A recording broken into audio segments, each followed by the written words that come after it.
आज बीडमध्ये सर्वांचं लक्ष आहे। संतोष देशमुख यांचे बंधू धनंजय देशमुख यांनी उपमुख्यमंत्री अजित पवारांना एक पत्र लिहिलेले। देशमुख खून प्रकरणामध्ये अटकेत असलेला वाल्मिक कराड आणि त्याच्या साथीदारांना दुसऱ्या कारागृहामध्ये हलवा अशी मागणी त्यांनी या पत्रातून केली आहे। बीड कारागृहामध्ये वाल्मिक कराडला व्हीआयपी ट्रीटमेंट दिली जात असल्याचा आरोप धनंजय देशमुख यांनी केलेला आहे आणि उपमुख्यमंत्री अजित पवार बीड जिल्हा दौऱ्यावर आले होते। त्यावेळी धनंजय देशमुख यांनी त्यांची भेट घेतली आणि त्यांना हे पत्र दिलेलं आहे।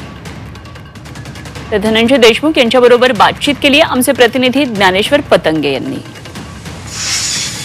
वाल्मिक कराड याला आणि त्याचे जे काही संतोष देशमुख हत्या प्रकरणातले आरोपी आहेत त्यांना बीड कारागृहातून हलवा अशी देखील तुम्ही त्या पत्राद्वारे मागणी केली।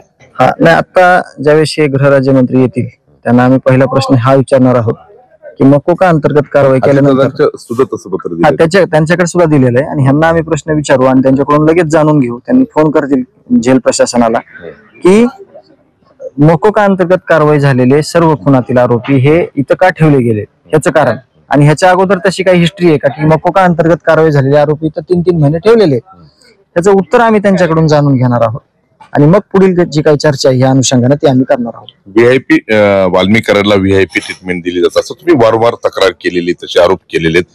तुम्ही जे अजितदादांना लेखी दिलेलं आहे त्याच्यामध्ये हे आहे सगळं? त्याच्यामध्ये पूर्ण आहे, त्याच्यामध्ये पूर्ण माहिती दिलेली आहे।